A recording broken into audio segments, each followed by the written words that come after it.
Our 6.5-point favorites heading into their matchup with the Patriots, where Tom Brady will face his former coach, Bill Belichick, for the first time. TB12 and Belichick won 6 titles together in New England, but there's only a handful of players remaining from that dynasty in the Patriot locker room. So, Shannon, if you were a veteran in New England, how would you feel about facing Tom Brady? I feel good, but Skip, I'm motivated. I wanted to show that the New England Patriots are more than just one guy. I think all guys are like that, Skip. When I left Denver, I wanted to show that I was more than John Elway, more than Mike Shanahan. I'm not saying that more than those guys. Yeah, I wanted to say that I was more than that because people said the more only than just. But you weren't trying to say I was more. No. Okay. I was trying to say I was more than this. Oh, Mike calling plays for you, John throwing you the ball. Hell, yes, they helped a lot. Mike put me in great situations, and having the relationship that I had with John, it helped. But I like to think I was a talented football player, and I could go make plays for a different quarterback or a different team if needed be. So I was very motivated, Skip. I wanted to win the game, but I wanted to show that I could be outside of that. And I think the guys in that locker room, Skip, Tom, everything Tom. They want to show, you know what, guys? We're the Patriots. We're more than Tom Brady. We're a good football team. And you and a lot of people, others believe that, nah, you're a good football team, but let's be real. You're only a good football team because you had number 12 throwing the football. Coach Belichick wants to show, I'm a damn good coach with or without Tom Brady. Absolutely. Tom Brady has shown that I'm a great football player with or without Coach Belichick, because not only did he leave that team, he got to and won the Super Bowl in his first year without him. So there's no question that you can say, well, Tom is a standalone. He didn't need someone else standing beside him to make him look good. So for me, Skip, I think the guys in that locker room, the Matthew Slaters, the McCautry, Devin McCautry, McCourty, excuse me. Yeah. I think they want to show that, you know what, yeah, we love Tom. Tom did great things. He's always going to be our friends. Can't wait till we start coming back for the reunion and celebrating, Skip, the first team and the second team that won the Super Bowls. But we're more than that, and they want to show that. I don't think nobody takes no cheap shots on him, Skip, but they want to get to him. They want to put him on the ground hard, and they want to win this game. And if, like you said, you like to put guys on truth serum or put a lot of technical tests on them, I think they would say they would rather win this game than any other game during the season because of who's on the other side and what he represents. Okay, I hear that. I respect that from a locker room player perspective. But I covered a lot of locker rooms, and in my lengthy career, I have never seen a situation quite like this one. This is a first. It'll probably be a last. Yeah. Because of the dynamic that is operating here. You still have the coach who remains in New England and the quarterback who left that coach because the coach wanted him out the door so that the coach could show he was more responsible for the dynasty than the quarterback. So the quarterback, obviously, everybody knows that he left, and during a pandemic, he took the 7-9 Succaneers to a championship in his first go-round in Tampa. He changed the culture. He took the Patriot way and made it the Tampa Bay way. Okay, so here he comes back for a Sunday night game this Sunday night, and there are those veterans you referred to remaining in that locker room. So I ask you this question on a lie detector. Yes. These veterans, do they love Bill Belichick? Is that the operative word here? Do they love him? I believe they fear him. I believe they're in awe of him in many ways.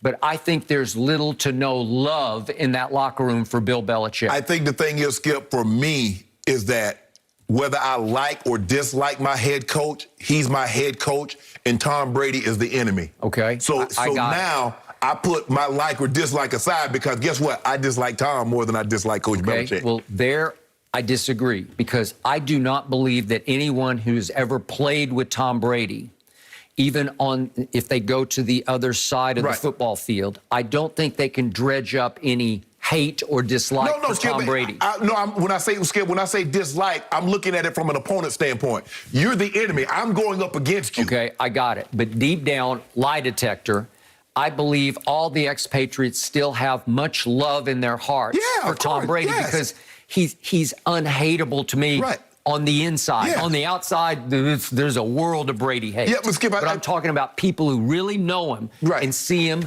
operate on a daily basis. I go back to our man James Harrison here on the show saying he went up there at the end of his career with his radar up because he did not trust. He thought there was some phony going on. And what did he tell us right here?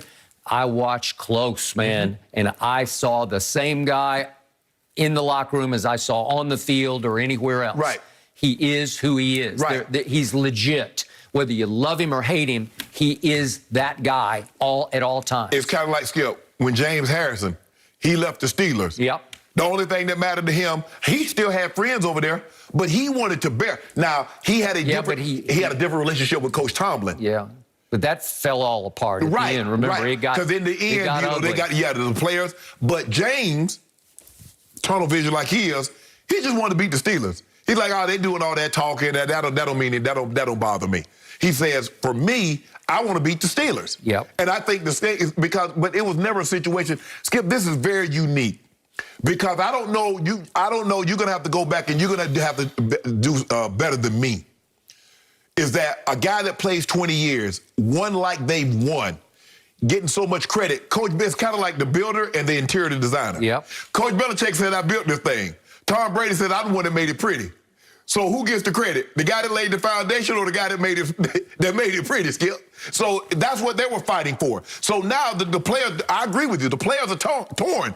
I'm here with Coach Belichick, but Tom is my friend. I got these rings.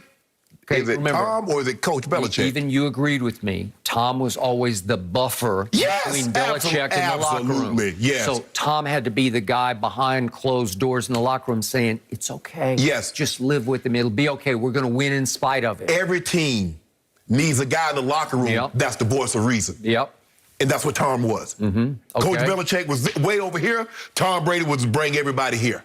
Okay. So now it boils down to a situation in which the players in the locker room right now have incredibly mixed emotions because a lot of locker rooms, I'm going to say a majority of locker rooms would be driven to defend the legacy of their head coach because they would have some love. Even I go back to my Jimmy Johnson days.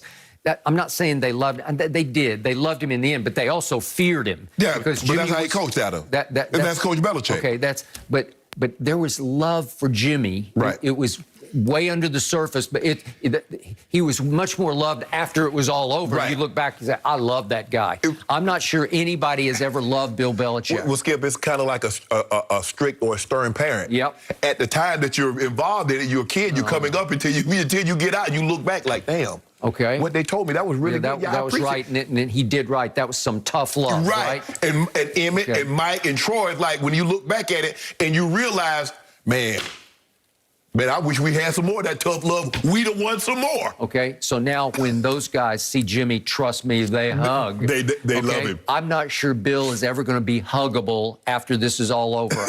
I'm not sure. I'm not sure anybody would ever go up and hug Bill Belichick because there was no reservoir of love slowly building. I think the thing is that when you winning masks a lot of things. And I think because they've won so much, I think and Coach Belichick is a different guy now because Coach Belichick doesn't have any say over those guys. So he's more affable. When you look at him, Skip, when the guys come around and when they start having these, when they start having these reunions and they start back coming around, he's not in control of a situation anymore. So I think he's more affable. I think guys can gravitate towards him a little more as opposed to his dictatorial powers that he possessed and had everybody in fear, knowing that it's either his way or it's the highway. Okay, so now comes the Seth Wickersham book. The glaring nugget so far is the anecdote that Bill refused to meet with Tom before Tom finally decided, okay, I'll take my talent south, you know. Okay, wouldn't even meet with him. Skip, look, Coach Belichick can try to put any spin that he wants. He can say we wanted him. He can say Tom had better options. But we know there's empirical evidence that says he wanted Tom gone. He wanted control. He wanted to show it's me, not him. Starting with the Seth Wickersham piece since 2017. Thank you. So all that Coach Belichick and like, you know, nothing's going to change. Tom had better opportunities. Tom said the other day on the radio, obviously we wanted Tom to stay. Baloney. No, you did not. Baloney. When you want something, you work towards keeping said something. Yep. When you want a relationship, if two people want a relationship, Chris Rock said, when they said relationships are hard, he said, no, it's not. He said, when one person is only working, the relationship get hard. He said, two people can move a couch. Two people can make a relationship work.